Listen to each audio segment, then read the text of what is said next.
शंभुवर्मन कृत बुधभूषणच्या 91व्या भागामध्ये मी छत्रपती शंभूराजेंचा बुधभूषण त्यातील पहिला अध्याय त्यातील श्लोक क्रमांक 173 अन्योक्ती कलशाचा भाग घेऊन आपल्या समोर प्रस्तुत झालेलो आहे. मी डॉक्टर दिनेश आपल्या सर्वांचं मनपूर्वक स्वागत करतो. आपली ही जी सध्या मिश्रान्योक्ती सुरू आहे त्यामध्ये आजचा विषय आहे तो म्हणजे समीर महासागर. समीर म्हणजे वारा आणि महासागर म्हणजे समुद्र. या दोघांचं काय रिलेशन आहे, दोघाला उद्देशून महाराज काय लिहितात. दीर्घा नदी शिथिल बंध विलंबिनी नौह रम्योन्नता जलमुचो विषमः समीरः आरुद्धवान् निज्जयितो ध्वनिनः सत्कर्णधार कुरु यत्स्य दंशकुलस्य.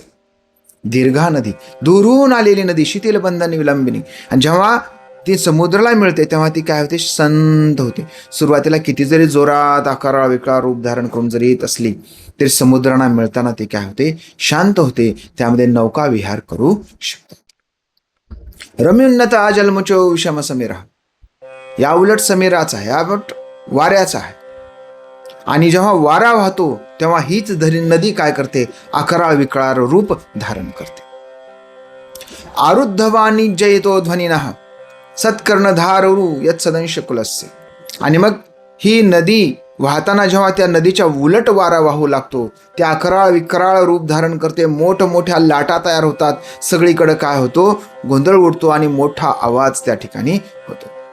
त्यामुळे ते वाऱ्याला सांगतात की हे समीरा, हे वाऱ्या, जेव्हा तुला अडवलं जातं तेव्हा तू मोठा मोठा आवाज करतोस, परंतु मूलतः तू कसा आहेस, लोककल्याणकारी आहेस, लोकांचं कल्याण करणारा आहेस.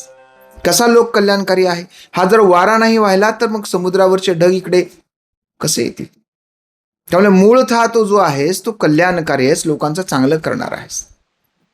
त्यामुळे तुझं जे चांगलं काम करण्याचं काम आहे तू काय कर, सुरूच राह. आणि जे तुझ्या कुलाला, जे तुझ्या परंपरेला साजेसं आहे हे काम काय कर, तू करत राहा. अन्योक्ती कलशामध्ये असा दडलेला अर्थ महाराज सांगतात की बाबा रे, आपल्याकडून ज्या कामाची अपेक्षा समाजाला आहे, जशा उच्च प्रतीच्या कार्याची अपेक्षा आहे ते कार्य आपण केलं पाहिजे. भलेही ते काम करताना आपल्याला अडचणी येतील, लोक अडवतील. समुद्राला वरून वाहणाऱ्या वाऱ्याला नदीच्या पाण्याने किंवा परिसरानं अडवलं आणि मग त्यानं मोठमोठ्या गर्जना केल्या आणि हे शिथिल वाहणारच नदीचं पाणी सुद्धा काय होऊ लागलं, मग आकाराळ विकार रूप धारण करू लागलं. हे सगळं कुणामुळे झालं, वाऱ्या. आणि वाऱ्याला रोखलं. त्यामुळे समुद्रासारखं अथांग शांत तर असलंच पाहिजे, पण लोककल्याणकारी सुद्धा आपण असलं पाहिजे, असा महाराज या श्लोकातून संदेश देतात. भेटूया पुढच्या श्लोकामध्ये. तोपर्यंत जय शहाजी, जय जिजाऊ, जय शिवराय, जय शंभूराजे.